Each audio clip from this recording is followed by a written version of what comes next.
If you've been thinking about getting serious with your money, like actually serious, now's the time. The Motley Fool is offering new members 50% off their iconic stock recommendation service, Stock Advisor.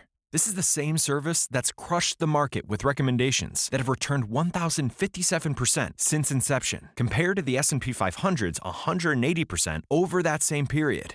This isn't guesswork. The Motley Fool has a track record of finding companies before they become household names. So if you want to invest smarter and you like saving money while doing it, go to fool.com/listen to claim your 50% off discount off a 1-year term of Stock Advisor. Again, that's fool.com/listen.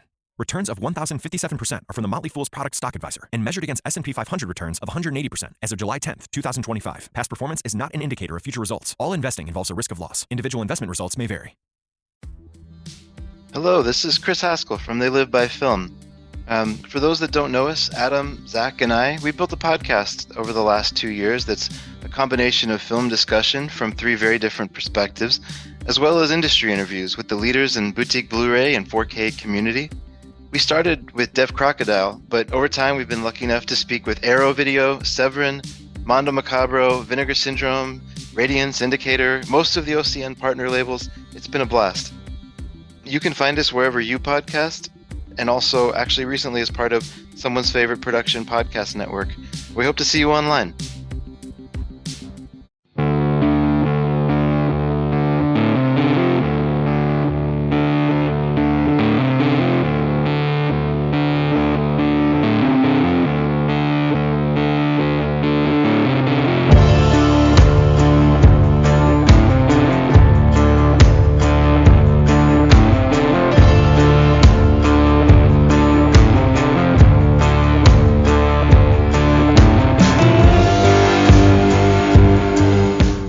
Welcome to the Kulturecast. I'm Chris Stachiw, and I'm joined once again by my good friend, host of the one-season show and Scary Stories We Tell, Jess Byard. Hola. And on this episode of the Kulturecast, we are still part of Jess Byard June, so we are taking a look at yet another Ken Russell film. This time we're taking a look at Ken Russell's 1991 response to a little film you may have heard of called Pretty Woman. His film is called Whore. Do you think what I do is wrong? Have you ever wondered, what's your name? Liz, you want a date? What it would be like? I know what they want. Maybe it's time you found out. Let me be your fantasy. Theresa Russell. I used to love sex. Let me be your fantasy. In a Ken Russell film. Let me be your fantasy. If you're afraid to say it, just see it. See you in church, honey.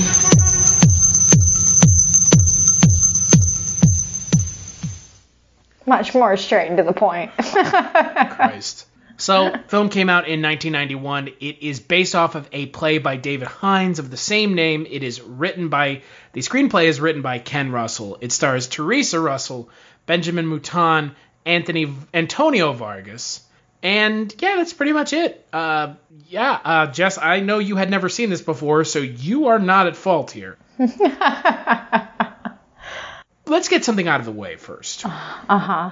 I have never and will never look down upon anyone who is a sex worker. It should be legalized, because if it were legalized, these people who are doing this job, the oldest profession in the book, would actually be protected. Right. So I am all for legalization of prostitution, what 2 adults do in the privacy of their own home, bedroom, car, hotel room, regardless of whether or not payment is switching hands, is not for me to judge. If there were legalized prostitution, a lot of really frustrated young men might not be so frustrated. Mm-hmm. That being said... Frustrated people in general. Yeah, frustrated people in general. Maybe you and me included in that conversation. Who knows? I can tell you with absolute certainty, though, that while this may be a response to Pretty Woman, boy, yep, it's a movie. Now, okay... I want to know, because neither of us have seen this movie, seen this movie until but you know what? This podcast. You know what I did do because I had also never seen it? You watched Pretty Woman? I sure did. And, boy, I think I'll probably have more to say about Pretty Woman than this movie. But there will be a lot to say about this film. I know for a fact that is going to be the case. Right. So, I mean, I do want to know, I want to know your thoughts before I tell you my thoughts. Because it's my month and I'm allowed. Wow. I think that there's an interesting idea here. And I think that there is some cleverly written scenes, and I think there's some cleverly written dialogue. Mm-hmm. And I think that Ken Russell, this is more like Lair of the White Worm than The Devils or Litzomania. Mm-hmm. Right. That being said, it has its moments. However, it is very clearly a film that was either rushed or was almost seen as a second thought by the studio. This film was released, it was NC-17. It's an NC-17 film. NC-17 films are traditionally essentially cast aside, barely given a theatrical release. This film seems like a rushed film. Well, post-90s anyway. Yeah. This film seems like a rushed film in the vein of Lair of the White Worm. There are some good ideas, but I don't think it lands enough of them that I could say it's a good film. I did like this movie more than you did. Off mic, you said that you disliked it just as much as a previous film that we both notoriously disliked. And I will walk that back a little bit. I think towards the end, it starts to kind of even out its tone and starts approaching something it starts having something to say. Mm-hmm. But the first 25-30 minutes of this movie are rough. Really rough. Yes, rough in the sense that they're, given that this is, I guess we should kind of walk back here for a second. Two things at the top of my head about this movie. The first being that this movie is based on a play, right, and that shows that is very apparent. The whole movie is starring Theresa Russell as the titular whore, Liz, who is basically walking us through her life, told in flashbacks about how she basically how she got to where she is now, working on the streets like she is and involved with the pimp that she's involved with. And the entire time, it was straight off the bat pretty much she's breaking the fourth wall. She's talking to the audience the entire time. And that very much is obviously, that's where the play factor kind of really kicks in and where you feel that. Because this movie is not a movie in the sense of, action is driving the plot. And it is very talky. It is very... You can tell that this probably was, a very one person, one act, not necessarily one. Well, I don't know. Could have been a one-act play. Could have been a one-act play. There's not a lot of substance in the way of complex story here. There almost isn't. It's very much. It is just a telling of this is how Liz became, a prostitute, how she got to where she is. It's a pretty standard story in the way of, how movies have presented it, and that she didn't have a great upbringing. Her mother wasn't awesome. She ended up marrying an alcoholic who got her pregnant, and she, then left her. She ends up getting mixed up with the wrong people, leaving her son with her mother, who then dies, and the child goes into foster care. So it's a very, we've seen this kind of story a lot. And honestly, I didn't pick Crimes of Passion because I wanted to pick a movie this month that I hadn't seen, that I knew for sure that I hadn't seen, and I knew for sure I hadn't seen horror. Which I totally get. This movie, I totally get. This movie is very in the same vein as Crimes of Passion, but Crimes of Passion takes... It pushes everything to the Ken Russell level, and it's much more...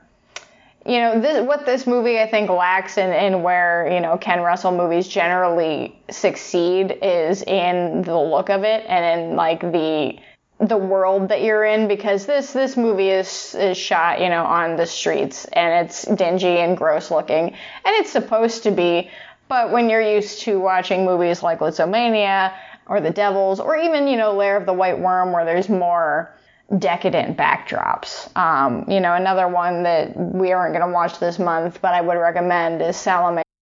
If you've been thinking about getting serious with your money, like actually serious, now's the time. The Motley Fool is offering new members 50% off their iconic stock recommendation service, Stock Advisor. This is the same service that's crushed the market with recommendations that have returned 1,057% since inception, compared to the S&P 500's 180% over that same period.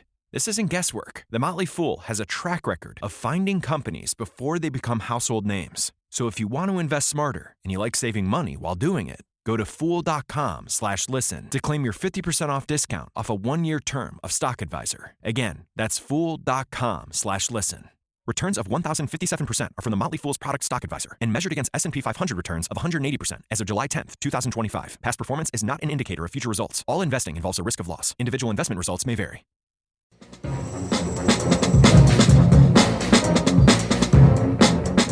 Hello, this is Aaron West. I am the author of the A24 New Wave. In this book, I look at A24's output and I make the argument that we are in a new wave movement right now. A24 plays a major role. This book has a supplemental podcast where each episode is a brief conversation about an A24 related topic, whether an actor, director, or even a genre. As I continue research for the book and conduct interviews, I expect to record podcast episodes with people involved with the company. You can find the podcast at cinejourneys.com or wherever you find podcasts, and we are proud to be members of the Someone's Favorite Productions podcast network. His Last Dance, which is another of his movies that's based on a play.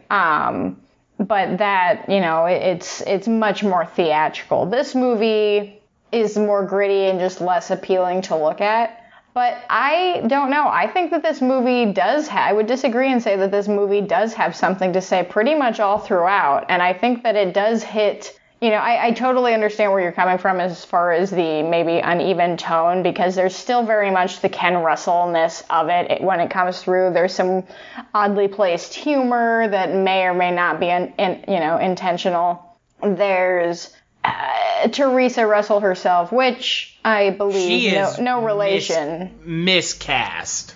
No relation. I don't know. I would disagree. I think for the role that this is supposed to be portraying, I don't know, there's something very John Watersy about this movie, that the feeling for it. And I think that she kind of adds to that for me. And I think, in a good way, I like what she's doing. I like her, chewing scenery and, chewing up screen time. I do enjoy following her around because she's not, a completely unlikable or unsympathetic character to me. She might be to you, I'm not sure. But no, it's not that she's unsympathetic.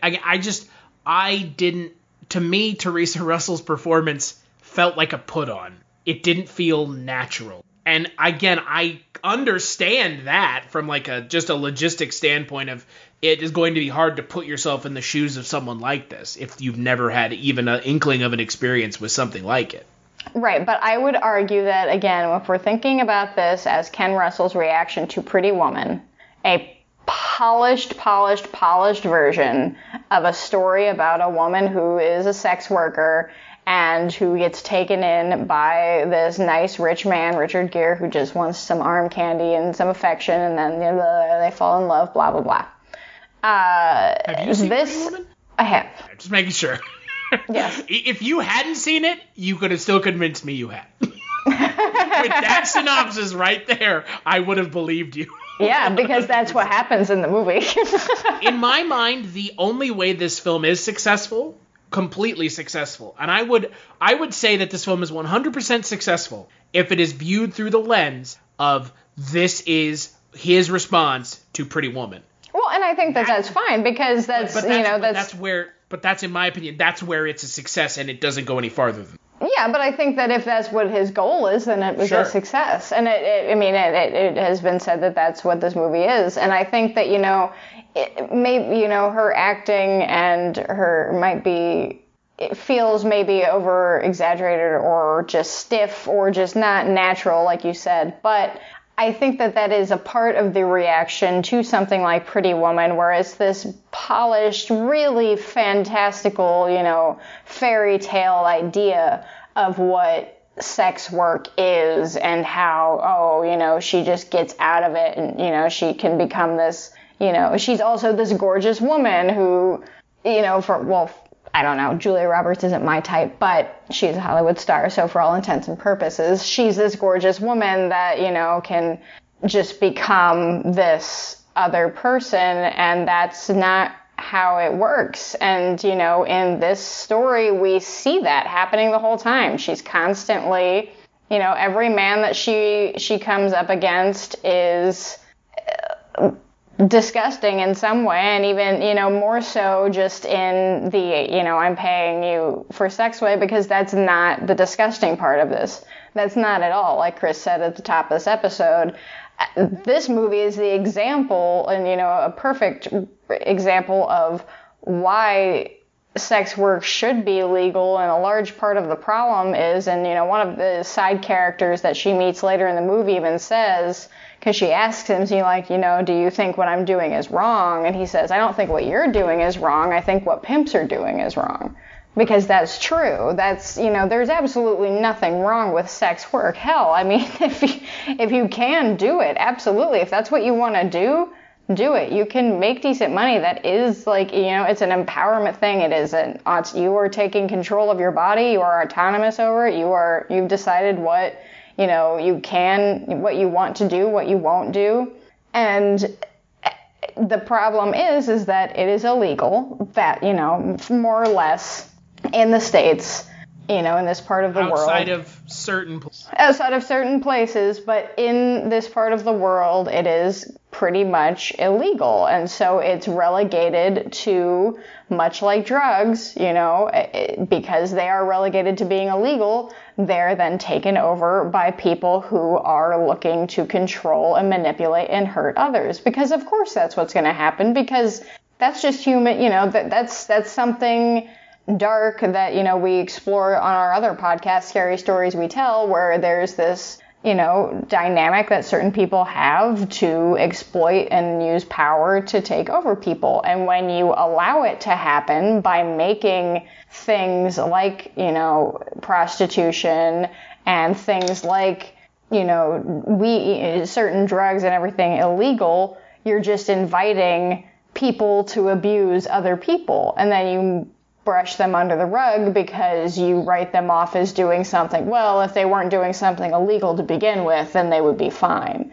Right. But we've made these arbitrary rules for no reason other than, the systemic, horrible reasons behind the reasons we actually have them. But I think that this movie does do a really good job of saying, look, no, Pretty Woman is, the fact that you made that movie and this is weird fairy tale-esque version of this world is kind of, insulting and kind of damaging. Here's the thing about Pretty Woman. So, Pretty Woman was a script that was completely different. The song is fantastic.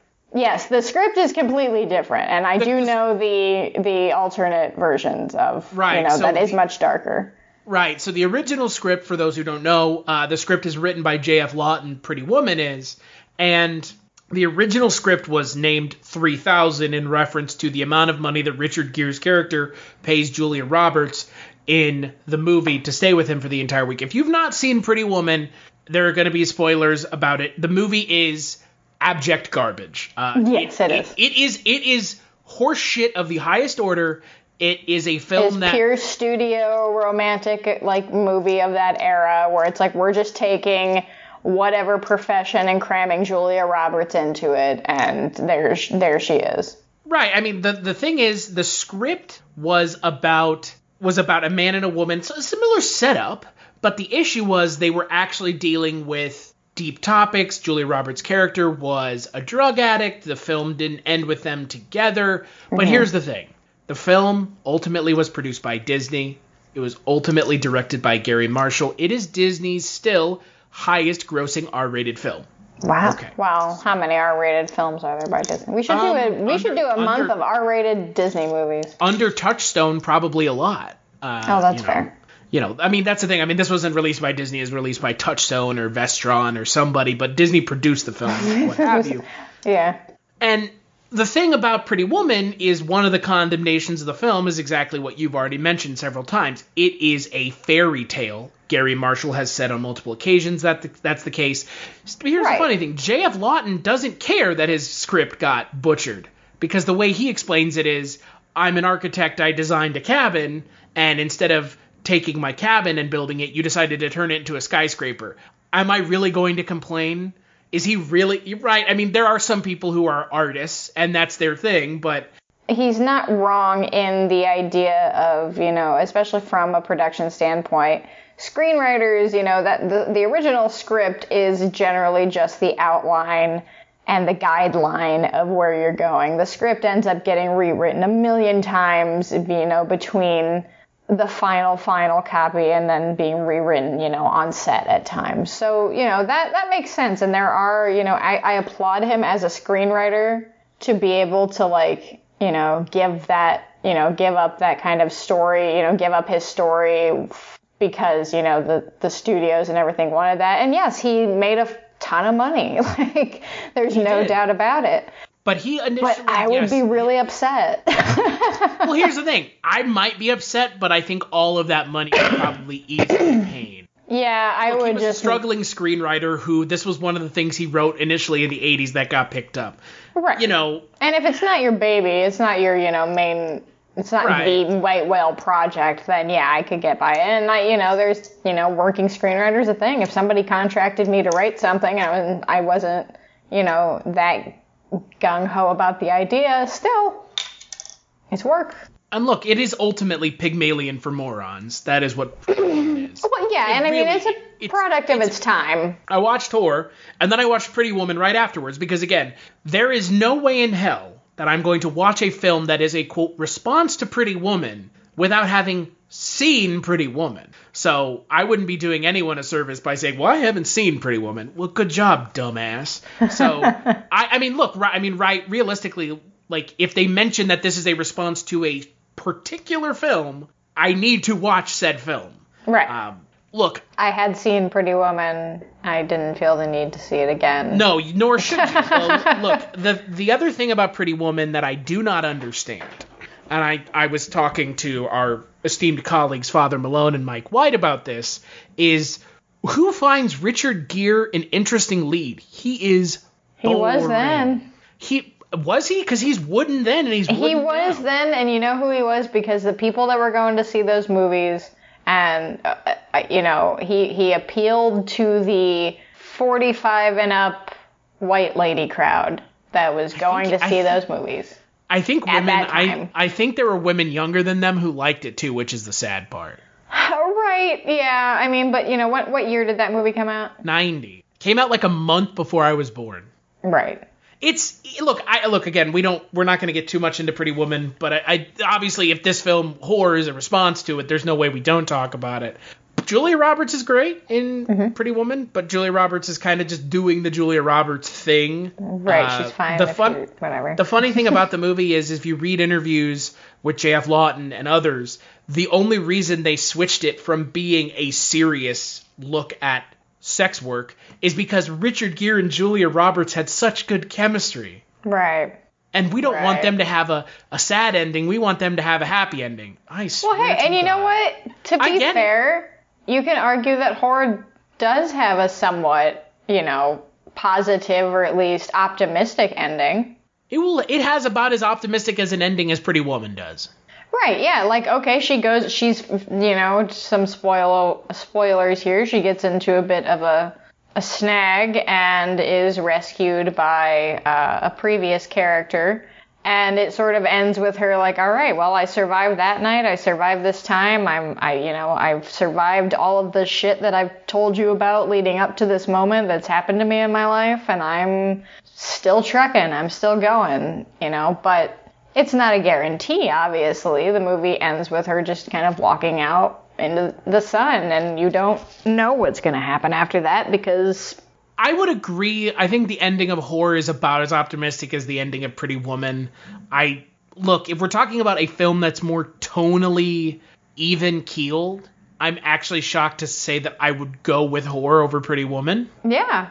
You know, Tone, you know, there are a few movies that really, it sticks out to me that has been a problem for me. One of the biggest ones that people often will disagree with me on is the tone of People Under the Stairs. And I'm not a fan of that movie. Maybe we'll do that movie at some point. I don't know. But I'm not a big fan. And a large part of it is because of the tone. But with horror, I don't know. I feel, and maybe it's because I've seen Crimes of Passion, and, you know, which is basically this movie, but like I said, the completely Ken Russell version of this movie. And you've also got Kathleen Turner, who's great. And you've got Anthony Perkins as a psychotic, which is great. And there's just some really over-the-top shit that, you know, comes out of that movie. Of course, like all Ken Russell movies. But this one, I don't know. I think that the tone still works. I think that his brand of humor and her kind of like, not necessarily, she's not stupid. She's not, you know, a dumb person. She's just like, I believe there is a point in the movie where a character says, no, you're not dumb. It's just, you know, there's an education factor that you haven't, you know, experienced these certain things. And you see that her character can and does have the ability to grow. In Pretty Woman, as we get it, she's pretty much the same throughout. She just, because she's always the hooker with the heart of the gold, right? She's never not that in the movie. It's more so Richard Gere who gets changed throughout it. She saved him. Right, because that was the... It is so... Look, I like romantic comedy. Pretty Woman is just insulting. It's just insulting. Look, that's not... Even if that was how sex work was, Hollywood doesn't need to perpetuate it for the sake of putting ass. No, and I mean, essentially what Pretty Woman is perpetuating is this, you know, it seems, and again, I'm speaking purely out of the very little information and knowledge that I have about the industry of sex work, but she seems to me more in the realm of like a call girl, like something, you know, someone that would be, you would call for, you know, you come out to dinner, you come out to be my, you know, just go on dates with me, go to events with me. Almost like, you know, like a sugar daddy and sugar baby situation. No, she is in the film, she is a prostitute. Right, but like how he treats her throughout, though. Sure. Is more like how you would treat a call girl or a sugar baby versus a prostitute that you would pick up on the side of the, you know, on a literal corner for a couple hours. Richard Gere in real life would be not going to, and forgive me, it has been a long time since I've seen Pretty Woman. I don't know, where does he find her? Does he find her like on a Hollywood Boulevard? Okay, yeah, okay, fine, yeah. A guy like that's in Richard Gere's position in the movies that he's in, which is always, you know, mostly well-to-do white guy, would not be going on Hollywood Boulevard to find somebody that he would want to spend a whole weekend with and take to functions that require, you know, a certain amount of social etiquette. You would call somebody who would be more specialized in that. They have services for that. That, you know, horror is very much like a, hey, what do you want? I'm here for, you know, you can... I charge basically by the half hour, and this is what I do, and this is what I don't do, and take it or leave it. And again, it feels much more well thought out. Because it is. Because I don't think there is any world where anyone would believe that Julia Roberts is a call girl. Right. Even with a blonde wig on. Right. And I mean, look, you know, not that Theresa Russell, you know, is not a good-looking woman, and that's, you know, I don't think that's what you're saying here. No, but I know what you mean. Like, the way that she's presented, the way that she, like, you know, the way that her dialogue is written, everything about her character is much more, you know, rough around the edges than the faux Julia rough Roberts around is the a hard, edges. scrappy, she was good in school, and she just lost her way. And, like, no, Theresa Russell's character, like, this was... had a hard life. Here is her life. Yeah, exactly. Here is her life and how it got to this point. Not, oh, shucks, I moved out here, and this is it now. Like, get the fuck out of here. Right. Even if that is how that happened, You don't need to be doing it in a way like Pretty Woman. No, that movie, like you said, it's mostly just insulting to, basically, it's not a good movie, abjectly, it's just not a good movie, and it is insulting to the idea, the concept of sex workers and the very real world of sex workers, and I am very appreciative that Ken Russell, took this play. Now, but, like mentioned in this movie, like mentioned in many other things, prostitution is the oldest profession in the book. And it's pretty much portrayed in one of two ways. Either, the Pretty Woman way, in where it's, these just down on their luck, good girls, good wholesome girls lost their way and they're here to be, they help the man that picks them up and blah, blah, blah, blah, blah. Or you get something more along the lines of this movie where you get a more gritty, realistic approach. Now, again, this movie is a bit more cheeky, it doesn't really have a real sense of danger to it. There's never a point, it does. The ideas and stories that she tells are pretty horrific when you would really think about them happening in a real situation. But because this is a Ken Russell movie and there is some of that either intentional or unintentional humor, the way Theresa Russell kind of delivers lines at times is pretty hilarious. And, through even some of the things that that are said to her by men driving down the street, I can see kind of being misconstrued sort of like I said earlier, and maybe John Waters' sort of dark comedy / way, and I can see this being a dark comedy, much like Lair of the White Worm. I would say that this is probably a bit funnier than Lair of the White Worm is overall, but yeah, I do think that you should check out Crimes of Passion and see how you would compare it to this, because it is very much a very similar movie with some pretty similar themes and things that it has to say on the idea. But Kathleen Turner's character is not at all in the same kind of position as Theresa Russell's character in this movie. No, not at all. I don't want to say I like this movie because I don't foresee myself rewatching it. There were enough things about it that I did have a visceral reaction to it in the first 20 minutes. Fair, but I will say that opening scene and that specific line that is delivered by the man in the car is the clip that I saw of this movie that made me aware of this movie, and was the clip that made me say, well, I gotta watch that.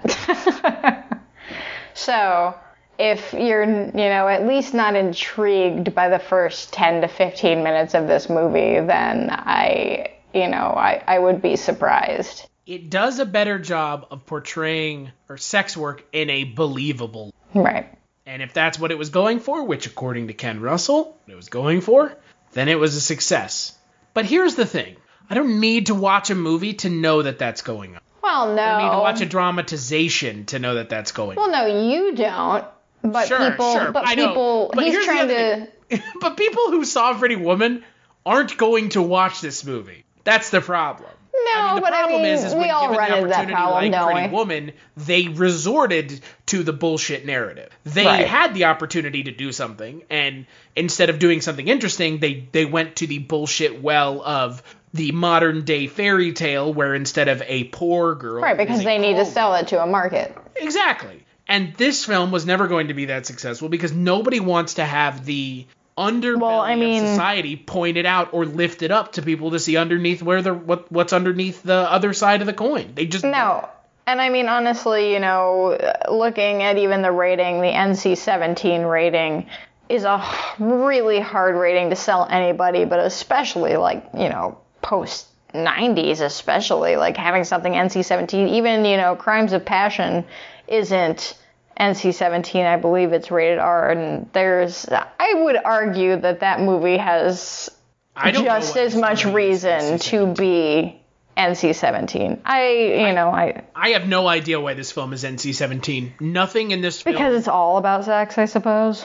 Well, because the rating systems are bullshit and we live in a Puritan society. Well, yes, but yes, thank you. Thank you. But taking the obvious aside out, that the rating system is bullshit, the MPAA has their own fucking agenda. Even if we take that out, I don't see how they could even justify this as an exemption. It would be an R. It's an absolute R. But yeah, there's no real, like, you see nudity, but you don't even see male nudity. There's barely any simulated sex. No, not really. It's all very, and what is there is very cartoony. There's about as much simulated sex in this movie as there is in Pretty Woman. Right, but there's also to be said about intention and setting, subtext and things like that. They're having sex in a bed as opposed to in a car. Right. It's Julia Roberts, not Theresa Russell and some random actor. Right. It's Gary Marshall, not Ken Russell. Exactly. There's a lot of factors that go into this, but I think for me, when we talk about Ken Russell, and we've been talking about him all month now, he is a director with a lot of range. Mm-hmm. But, that being said, sometimes his range and the subject material don't mesh. I think we saw that a little bit in Lair of the White Worm. I think we see it a little bit in this film. And I don't think it's his fault. I don't think it's anyone's fault in particular. I think there were a lot of things working against this movie to make it, to put it in the position that it's in. The fact that this is coming out right after Pretty Woman as a response to Pretty Woman. The fact that this film is NC-17. The fact that this film doesn't have the kind of lead in the film that Pretty Woman did. I'm not sure there are a lot of women in Hollywood who would have taken this role, because this role may have may have been seen as career suicide. Oh yeah, I'm sure it would have, and I mean, for Theresa Russell, it very well may have been. Hey, she was married to Nicholas Roeg, and I mean, but that was before this. That's true. But I don't, given Nicholas Roeg's filmography and the type of filmmaker he was, there's some attraction between the two of them. I think that she probably had she was probably invested in doing more of these complex roles rather than becoming the movie starlet. Obviously I can't speak for her, but. Sure, no, completely understood. But, yeah, I mean, these, as we've said, this, especially in the 90s, there was still that last kind of boom, and we've seen it a little bit again in the last kind of 10, 15 years, but more, more reserved in genre pockets than anything, of this indie boom. And the 90s definitely had that it was kind of that last big battle between studios and independent filmmakers. And independent, production studios and companies like, Miramax before they became, taken over by bigger entities and things like that. So you get movies like Ken Russell's Horror that's released in 1991, and it looks, on quality-wise, it looks pretty on par to those, 90s indie hits that were coming out. But I don't think that in 1991, people were really ready, at least Americans were really ready to deal with that without it being some kind of fairy tale ending. Because there was also Hollywood at the time. It's that last battle of independent cinema versus Hollywood in the 70s, that the 70s was so rife with, and that everything was so very experimental and cutting edge, and we were dealing with, we had a ton of movies that were, sexploitation and all of that during the 70s. So there was all kinds of film coming out like that then. And then in the 90s, we start to really just kind of settle into what we know Hollywood as now, as this very polished, very calculated machine that, we do these structures, we do these cliches, we give everything a nice little powdery, fluffy, nice ending, we put some pretty people in it, and boom, we have, somebody's going to be nominated for something. Like Julia Roberts was for Pretty Woman. Yep. Oh my God.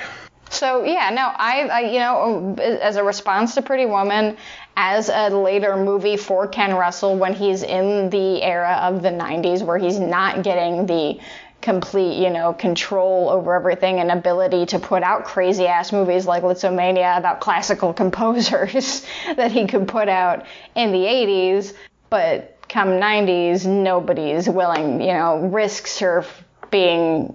Far fewer risks are being taken, and we've kind of talked about that, about other movies on this that, I know Nothing But Trouble comes to mind where it's like, I did not like that movie, and Bugsy Malone's another one. I also did not like that movie, but I appreciate that there was at least a time when movies like that could be made where they were just like, yeah, okay, we'll give this weird ass thing a spin. And, I think that horror is kind of, it fits in that last little pocket of, you know what, no, we're going to make something that is gritty, that is kind of in your face about this topic, and it's not going to do well probably. And it's not like Ken Russell was ever a huge household name, so I don't really think that he was thinking that this movie was going to, do anything really for his career. No, and I think that this film may have even been better suited to exist in an era like the 70s or 80s. Mm-hmm. Yeah, I can see that. And I don't think it would have been NC-17, and I think it might have actually... And I mean, hey, like I said, watch Crimes of Passion, because it came out in 1984, I believe. And that should be one that you definitely check out, even though we're not going to do it this month, but I would be interested in hearing the comparison you have for that one. Yeah, I'm curious too, because again, I really do think if this film had come out 20 years earlier, I don't think we'd be having the same conversation about it. I think we'd be having a much different conversation, and this film would have been much more well received, and Ken Russell might have been able to actually do something with it. Or maybe at least it would be have a more lasting impact in hindsight. Exactly. As opposed to just being, kind of a quaint little film that's in... I mean, the problem is when you make a film in response to something else, you're automatically going to get graded against that other film. Which, I mean, honestly, I grade this better than Pretty Woman, so... I agree. I'm right there with you. I am with you in that respect 100%.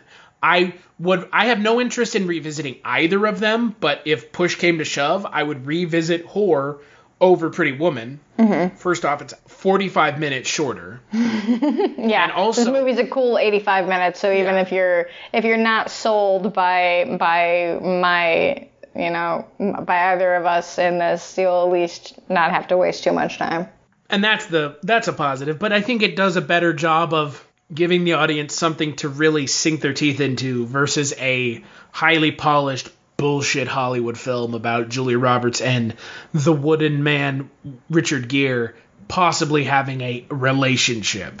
Oh, and then they save each other at the end. Get out of town.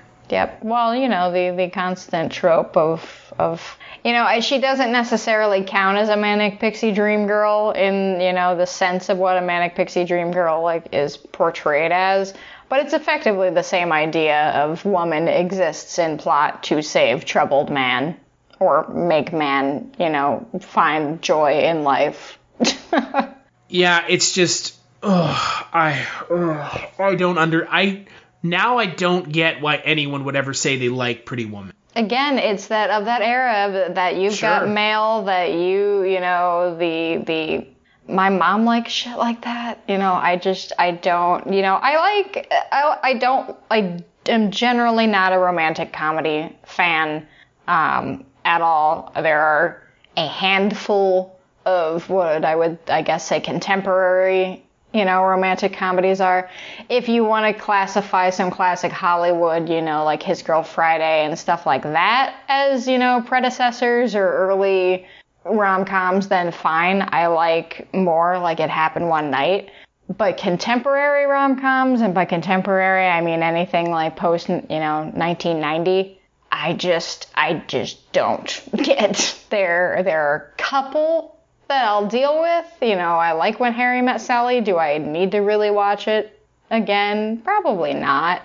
And it's also just not my thing. I'm not drawn to romantic comedy. There's nothing in that genre that sparks any little bit of, like flutter in my film heart. I find, there's romances and relationships, other types of relationships in other drama or other genres that I enjoy that I connect with, but I just can't connect with the tropes and the inevitable, hit every beat.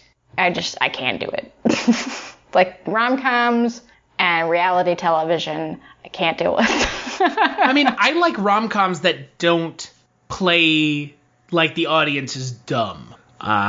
Something like Forgetting Sarah Marshall, something like that, where it's like, you're not treating me like I don't know how relationships work in real life. And Forgetting Sarah Marshall doesn't treat the audience like that's how relationships work in real life. And I hate when movies do what romantic comedies do, and I know that it's escapism, but if you're going to do a romantic comedy, I would want you to have something to say. And so many of them don't. That's my own fault for going into that genre expecting them to say anything other than that. But at the same time, I would disagree. I think that, and especially speaking as a lifelong genre fan, being horror and sci-fi, I would say that is a totally valid argument and want for a genre to not be just every stereotype. Because as a horror fan, I have watched plenty of fucking movies that are basically, hit every single beat of what, they're supposed to be.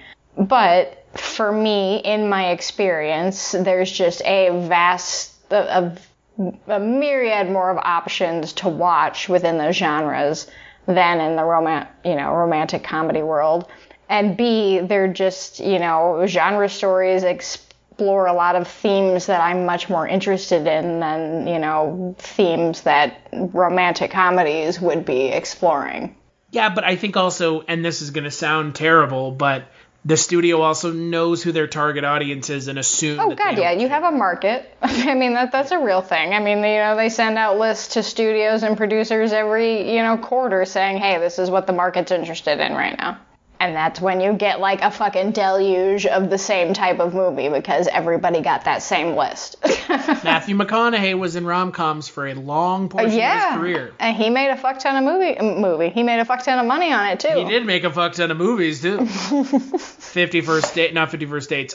Failure to Launch, How to Lose a Guy in 30 Days, Ghosts of Girlfriends Past. I mean, Gerard Butler pretty much also cottage industry of rom-coms. And look, there's nothing wrong with them if you're going into them knowing that they're mindless. But again, like we've already said, I expect more, and you should. Delivers somewhat. You should always comedy. I am a firm believer in that you should always expect more from the genres and the creators and the industries and the mediums that you love, because that's how things get better.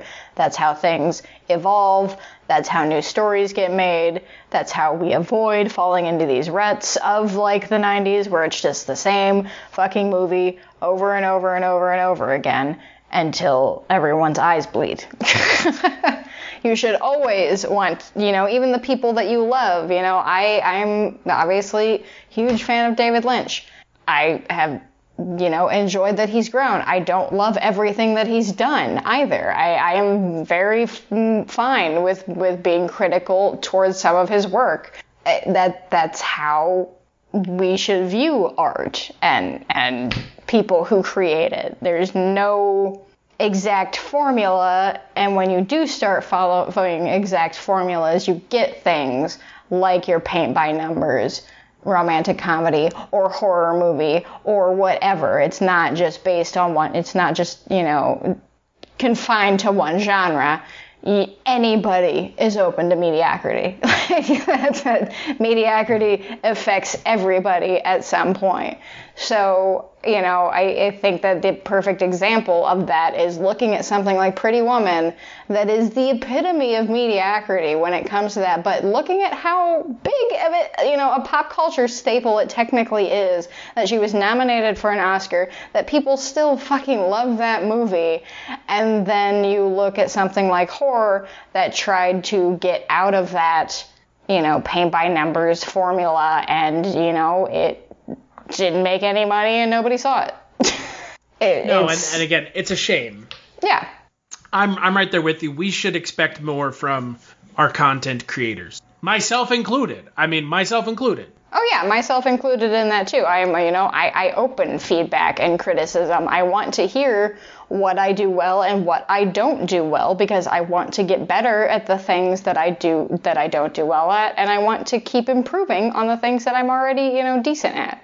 And since I mentioned David Lynch, I do have to mention the very brief moment that we get to see Jack Nance in this movie as he saves Liz after she's been roughed up and assaulted by two customers, and he picks her up battered and beaten. And this movie, speaking of and Pretty Woman, I guess would also kind of have a tangentially related David Lynch relationship because of Roy Orbison, but I did at times get very much a Twin Peaks or Blue Velvet kind of feeling during this movie, during watching horror. And I got like a lot of some Laura Palmer vibes at times with the character of Liz.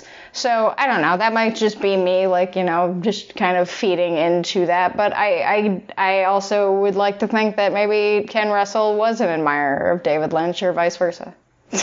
I mean, both are, David Lynch is so much more subdued and subtle in his everything than Ken Russell is. Huh? Well, yes, there's that too. I also think comparing this film to Blue Velvet does Blue Velvet a massive disservice. Well, that's... Crimes of Passion would be more apt. But also, hey, Roger Ebert notoriously hated Blue Velvet, so taste comes in all shape and forms. True. So what would you give Horror out of 5? I would give Horror 3 out of 5. 3 out of 5. I don't have any clever puns that... There aren't shockingly bizarre Indian racist characters. Yeah, well... Can't win them all. As for myself, I would give Horror a 2 out of 5, and I would give Pretty Woman a 0 out of 5. Yes. Because I had to watch both of them to be able to have an opinion on one of them, and undoubtedly now I get to have an opinion on both. Yeah, Pretty Woman, never going to rewatch. That movie can fade away. Hopefully it will. I know it won't, because it hasn't. Because, the movie's been out for 30 years now. Yeah, it's one of those movies that I think kind of will fall in the same camp, even though I like the movies I'm about to reference. But I think it'll fall in that same sort of lump as like Steel Magnolias or Beaches or something, where it's just this really overt, emotional kind of sugary candy flavored package that, was very much a product of its time. And yes, I did say that I liked Beaches. I'm not ashamed. I cry at that movie every time. I have never seen it. Oh, what's the other one? Oh, what is it? It has Julia Roberts in it and Dolly Parton. Mystic Pizza? No. I've never even seen. And Sally Field, and it's the movie that Sally Field got, the famous "You Like Me, You Really Like Me." No, that's not Steel Magnolias, is it? Steel Magnolias is the one where Julia Roberts dies, right? Is that Steel Magnolias, or is that Fried Green Tomato? No, that's the one that has Olympia. No, Steel Magnolias has one of my favorite named actresses of all time in it, Olympia Dukakis. Yes. Okay, yeah. I do love Steel Magnolias too. I don't. I had to watch it in a high school science class because...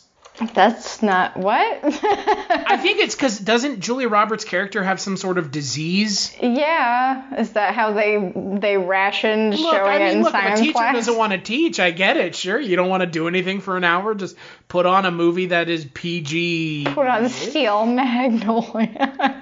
Well, look, you could either put on Lorenzo's Oil, which is a traumatizing event for anyone to watch it, or Steel Magnolias. Why? I watched both of those movies in the same science class. Hey, you could put on Old Yeller and Where the Red Fern Grows, like my fucking 4th grade English class. Yeah, Old Yeller's bad, but a child screaming at the top of his lungs that he's in pain in Lorenzo's Oil is just... I've never seen that. Don't. And no, I need to now.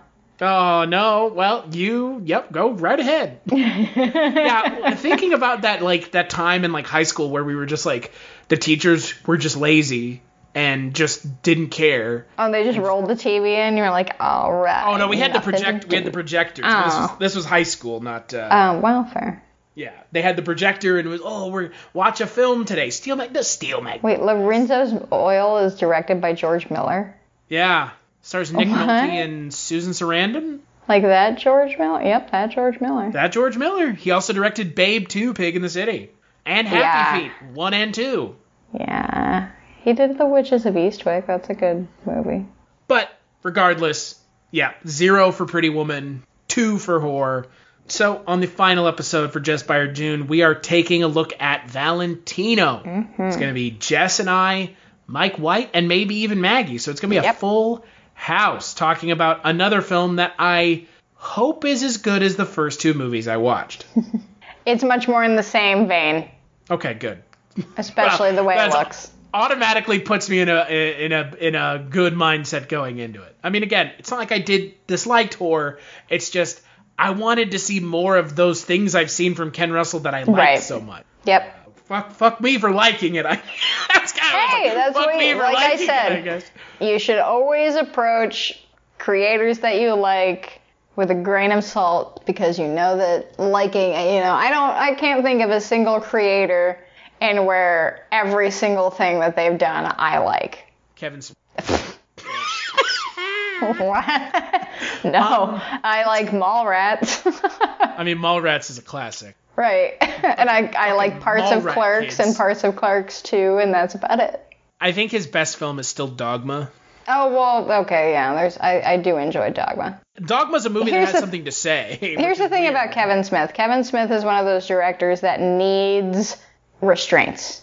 He loves the way his own farts smell. He needs a studio or he just needs somebody else, a producer or someone, to keep him focused and in line with what he's doing. Because when he's doing that, again, not generally my genre, but I can admit, that yes, I see the appeal. But after he, became what people know Kevin Smith as, and he got to just start making whatever he got or whatever he wanted because he could crowdfund it, that's when, Don't you dare. Whoops. Don't do it. Don't do it. Yeah. I love Tusk, nope. and I have unapologetically love that movie. Well, I met the special effects guy who did all that shit. He worked on the documentary that I worked on. Tusk is great. I get why people don't like it. I am not going to say it is a good movie. You just said it was great. It's great. It's a great film to watch, but I don't think it's a good movie. Like, I'm not going to say it deserves awards. Right. I think, and this goes back to this kind of conversation that we were having about Whore and Pretty Woman. And this is something that everybody continues to get hung up on. People I'm friends with, I'm sure people you're friends with, maybe not. You seem to be more choosy with the people you're friends with as opposed to me sometimes. Clearly. People conflate this idea of, because I like something, it must be good. Right. Just because you like something doesn't mean it has to be good, and you can like things that are bad. Well, and this is, for me, I think that, coming from where I come from, as far as, being a genre fan, I can't say that, just with the sheer amount of crap that I have watched that is crap that I enjoy, but I know is crap. I just, I think that's... There's, I think there's a variety of reasons for that. There's very much the mentality of if I like it, then it has to be good. And if someone says that they don't like it, then they're also calling me stupid. And that's something that people need to get over big time. It's not about what you like is not, unless you like Birth of a Nation or something that has a pointed message to it. I could frankly care less what people like. And if I don't, if you want to have a discussion about it, and you want, and if you want to have a discussion about it, and you want to actually talk about, you say something about a movie that you like, and I happen to not like it, I will be happy to have an actual discussion with you about why I personally don't like it, but I'm not going to if it's going to turn into you're attacking me situation where it's like, no, we have to all be able to understand that you can enjoy something and it can also still be flawed. Yeah, nothing is perfect. Nothing. I mean, yeah, I don't understand why people think that what they like is a reflection of them. Like, it is to some, it is if you make it a reflection of you. Like, if you go and get a sleeve tattoo of Avatar, and, like that guy in Canada who has, like, his entire car is Avatar, and he has, like, his body is blue, and, like, aside from his hands and feet, like, dude, we get it. You love Avatar. Good for you for being committed. Yeah, if you like Transformers and you think it's great, I think those movies are garbage, and here's why. And if you take that as a personal, like, aside to yourself, like, did you make the movies? No, you handed them money. So I guess by the currency changing hands, you are therefore invested in the movie being good.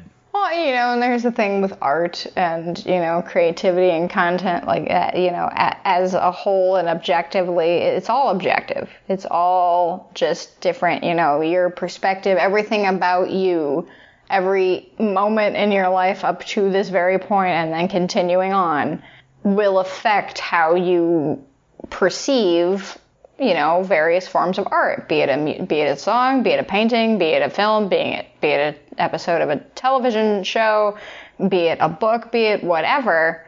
It's going to hit you in a different way. It's going to, mean something different to you. Of course, there's bodies of work that have a very clear message in what they're trying to get across.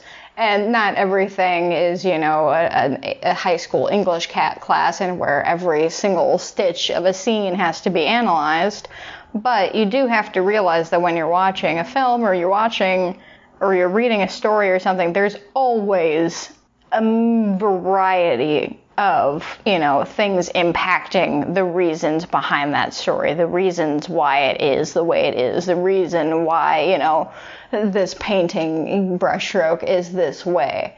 And if you don't want to acknowledge those deeper, mechanics of the storytelling, then I guess we can't have a discussion.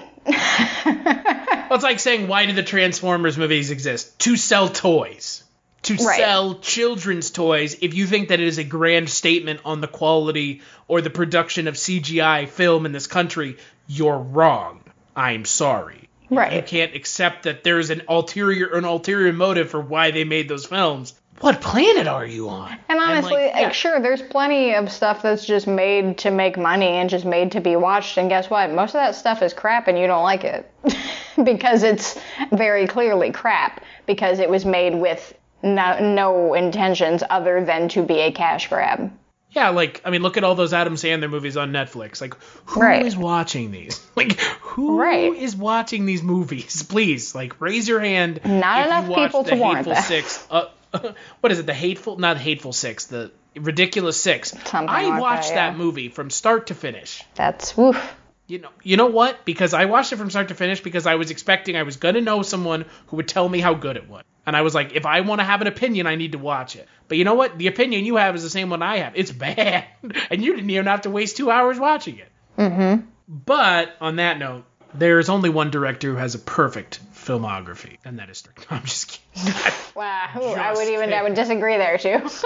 Yeah, Barry Lyndon, boy, woof. That's boring movie. And that's a whole other discussion of what, different types of filmmaking. That's very much an exercise in art. That's making paintings essentially and feelings of music come alive.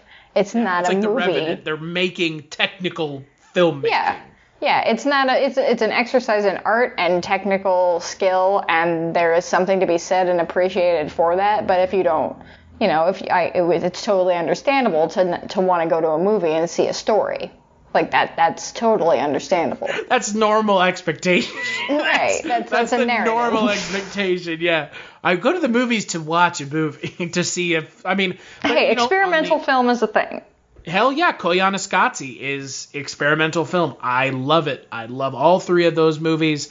I will put them on regularly and just have them on in the background. I've watched them intently all the way through multiple times. I'm right there with you. you know, and I've had people tell me, like, I don't get it. It's like, there's nothing to get, really. Like, no, it's just enjoy it. It's moving pictures with sound. Did it make you feel something? No? Then no problem. Yeah, and no harm, no foul. You spent 2 hours of your time watching it, and who cares? Until that next episode, Jess, our musings aside, we should probably have conversations recorded about these things as opposed to just tacking them on to the end of episodes. Where can people find you, Jess? You can find me on Twitter at writer Jess Byard. I pretty much post everything there, but if you want to hear Chris and I talking about things not movie related, you can hear us on our other show, Scary Stories We Tell, where we kind of just traverse the various worlds of the unexplained, true crime, cryptids, all that spooky fun stuff. You can find us over there weekly. And you can also find us on our other podcast, the One Season Show, where we talk about television that lasted only one season. What about... Oh, actually, you know what? I have one other plug, because finally, after 3 years that I've been working on it, and a cumulative probably 8 years total that the project has been going on, the documentary that my company, Redpoint Digital, has been working on about the 2008 financial crisis. It's a 6-part docuseries. It is finally coming out. It is going to be premiering August 5th. If you go to our Facebook page, redpointdigital.com, if you go to our Twitter, redpointdigital.com, if you go to our website, redpointdigital.com, you can find the trailer, and we also had a nice article in the Hollywood Reporter this morning as of recording this. So that will be coming out. It's heavy stuff, but it is an important stuff, and big surprise, everyone is screwing you. I was actually expecting you were going to cut some sort of rock-esque promo by saying finally over and over again. Finally! Oh, she's going for it. Finally, Jess's documentary is coming out. Yeah, I don't have any movies. I just sit here and talk about other people's stuff and do podcasts with Jess and other folks. But Jess and I think, Jess, you and I have been... We've put this quarantine to good use. We sure have. And we will continue to put it to good use because the pandemic's not go anywhere. fucking over. Nope. Put your fucking masks on. Yep. As for myself, Twitter, that's it. I plug all the podcasts I work on there. Kulturecast.com, Kulturecast on Twitter, patreon.com/Kulturecast. Big thanks as always to our patrons. Tiger Blood Jewel is the music for the Kulturecast, and we'll catch you on the next episode.